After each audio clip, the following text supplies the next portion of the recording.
যারা নেট দুনিয়ায় দলবদ্ধভাবে গায়ে যখন আঁচ লাগছে না তখন তারা নেকড়ে, আর অন্য সময় আসলে ব্যক্তিগতভাবে একলা যখন সে সমাজের মুখোমুখি তখন সে মেষ, ভেড়া। এই ভেড়ার দেশে আমরা পরিণত হই। এরকম ভেড়ার অজস্র উদাহরণ আছে, আমাদের সকলের পরিচিতদের মধ্যে আছে, আমার পরিচিতদের মধ্যে বেশ কয়েকজন আছে। তারা যে কোনো কিছু প্রশ্ন করাকেই দেশদ্রোহিতা বলে গণ্য করে। কোনো বিষয়ে সরকারকে কোনো প্রশ্ন করা যাবে না। গালওয়ানে কি হয়েছিল? প্রধানমন্ত্রী যখন বুক চাপড়ে বলেছিলেন দেশের 1 ইঞ্চি জমিও কেউ দখল করেনি, তখন লাদাখের জনপ্রতিনিধিরা তারা কেন বলছেন বিস্তীর্ণ এলাকা 10,000 বর্গ কিলোমিটার মতো কোনো কোনো হিসেবে এখন আর ভারতের সেনাবাহিনীর আওতায় নেই। আগে যেখানে ভারতীয় সেনাবাহিনী পেট্রোলিং করতো সেখানে এখন করতে পারছে না। এটা নিয়ে আপনি প্রশ্ন করুন, আপনি দেশদ্রোহী। পশ্চিমবঙ্গে সদ্য সরকার বদল হয়েছে। লক্ষ্মীর ভান্ডার মহিলারা পেতেন, একটা সামাজিক সুরক্ষা প্রকল্প, সহায়তা প্রকল্প। তার জায়গায় অন্নপূর্ণা ভান্ডার আসছে, খুব ভালো কথা। 1,500 টাকার বদলে মাসিক ভাতার পরিমাণ 3,000 টাকা হবে, আরো ভালো কথা। দেশের নাগরিকরা শুধু পাবেন, খুবই ভালো কথা, তাদেরই পাওয়ার কথা, অবশ্যই বিদেশিদের তো পাওয়ার কথা নয়। যদি শুধু মহিলাদের পাওয়ার কথা, পুরুষদের পাওয়ার কথা নয়, তালিকায় ভুলভ্রান্তি বাদ যাচ্ছে, খুব ভালো কথা। কিন্তু এই তালিকায় অন্তর্ভুক্ত হওয়ার জন্য নতুন করে ফর্ম ফিল আপ করতে হবে, এটা একটা 11 থেকে 12 পাতার ফর্ম। তাতে যে মহিলা উপভোক্তা হিসেবে নাম নথিভুক্ত করছেন তার সন্তানদের টিকাকরণ হয়েছে কিনা সে তথ্য দিতে হবে। কেন এটা চাওয়া হচ্ছে জানেন? চাওয়া হচ্ছে কারণ কোনো টিকাকরণের ক্ষেত্রে আমাদের দেশের মুসলিম সমাজের একটা অংশের মধ্যে এখনো পর্যন্ত কিছু রিজার্ভেশন আছে। পোলিও টিকা যার মধ্যে একটা। তার মানে যদি টিকাকরণ কারণ ঠিক মতো না হয়ে থাকে তাহলে তার টিকা ব্যবস্থার উপর, স্বাস্থ্য ব্যবস্থার উপর ভরসা নেই, তাই তাকে অন্নপূর্ণা দেওয়া হবে না, এরকম একটা ভাষ্য তো চলছেই। এবার চিন্তা করুন অন্নপূর্ণা ভান্ডার যারা পাবেন তাদের বয়স হচ্ছে 60 পর্যন্ত। নতুন একজন মহিলা, নতুন যারা আবেদন করছেন সেরকম কোনো মহিলা বয়স 59 হতেই পারে।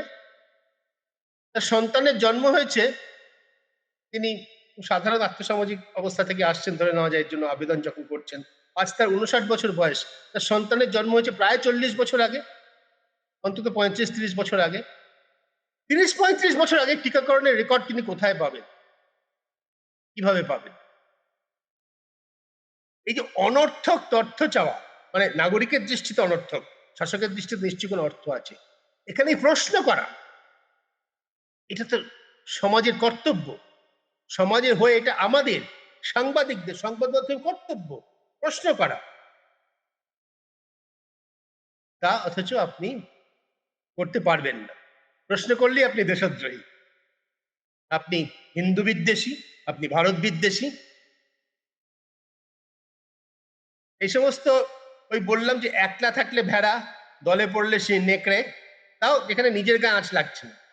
আমি এরকম চিনি, একজন দুজনকে খুব ভালো করে চিনি, জীবনে কোনোদিন কোনো অন্যায়ের প্রতিবাদ করেন। আমি যে প্রকাশ্যে কথাগুলো বলছি আপনাদের সামনে, আজকে আমাদের চ্যানেলের বোধহয় 42,000-এর বেশি সাবস্ক্রাইবার। আমাদের কোনো ভিডিও 60,000, 70,000 ভিউ হয়। আমরা তো এত মানুষের সামনে কথাটা বলছি। আমি যে একলা ভেড়া দলগতভাবে নেকড়ে তাদের কথা বলছি, তাদের মধ্যে কেউ 10 জনের সামনে নিজের মতবাদ ব্যক্ত করতে ভয় পাবে। জীবনে কোনোদিন কোনো অন্যায়ের প্রতিবাদ করেননি, যাবতীয় অন্যায় শরিক হয়েছেন, যাবতীয় জায়গায় যেখানে ঘুষ দিয়ে কাজ করানো কাজ করিয়েছেন। কিন্তু এখন এই নিজেকে আড়ালে রেখে সক্রিয় হওয়ার যে সুযোগ সমাজ মাধ্যম দিয়েছে, তার সুবাদে তারা এখন নানা বিষয়ে মন্তব্য করে। এই মেষের দল,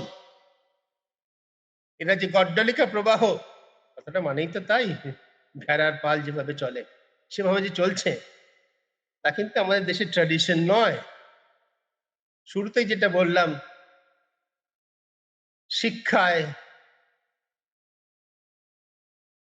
প্রজ্ঞায়, মেধায় এগিয়ে যাওয়ার অন্যতম শর্তই হলো, প্রথম শর্তই হলো প্রশ্ন করা। বিজ্ঞানের অগ্রগতি যার সুফল আজকে আমরা প্রত্যেকেই ভোগ করছি। আজকে আমি যে কথাগুলো বলছি আপনি সঙ্গে সঙ্গে শুনছেন, বা হয়তো আপনি অনেকদিন পরে শুনবেন। আমি কথাগুলো বলছি আজকে শনিবার 30শে মে সন্ধ্যাবেলা, হয়তো অনেকদিন পরে এই কথাগুলো কেউ যখন শুনবেন, তো বিজ্ঞানের জন্যই শুনতে পাচ্ছেন। এই প্রযুক্তিরই অগ্রগতি, বিজ্ঞানের অগ্রগতি প্রশ্ন না করা গেলে সম্ভব হতো?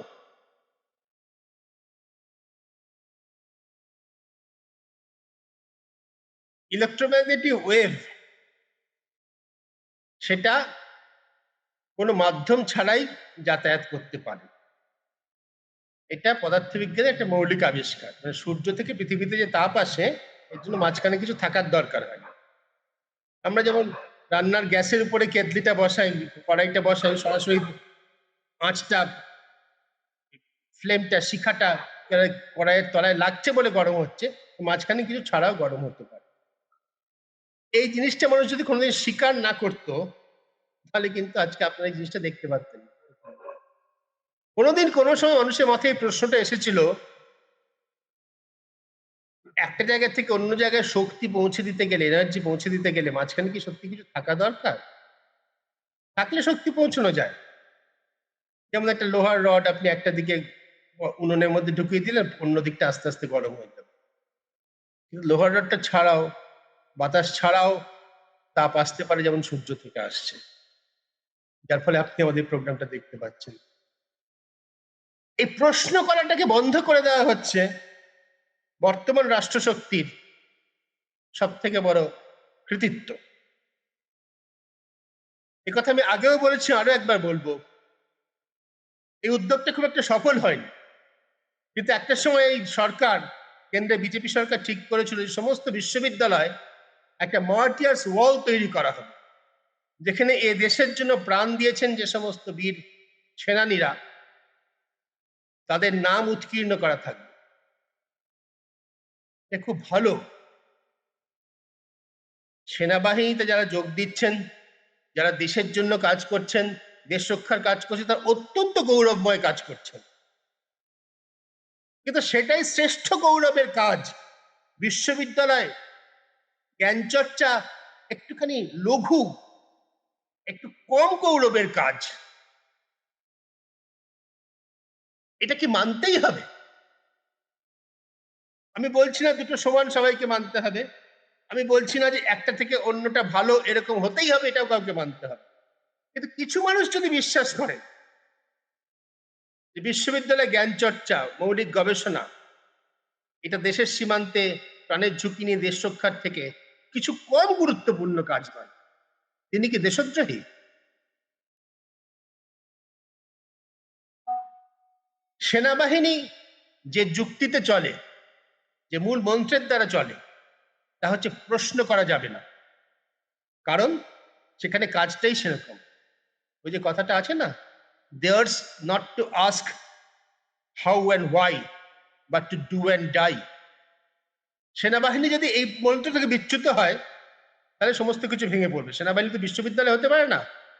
একজন কমান্ডার বললেন একজনকে এই কাজটা করে আসো, অমুক জায়গায় গিয়ে পেট্রোল করে এসো, অমুক জায়গায় গিয়ে গুলি চালিয়ে এসো, অমুক জায়গাটা রক্ষা করো। সেটা কেন রক্ষা করব, আমি কেন রক্ষা করব, অমুকে কেন রক্ষা করবে না, কিভাবে রক্ষা করব, এ সমস্ত বললে প্রতিরক্ষা ব্যবস্থা ভেঙে পড়ে। অন্যদিকে বিশ্ববিদ্যালয়ে উচ্চশিক্ষার কিন্তু মূল মন্ত্রটাই আলাদা।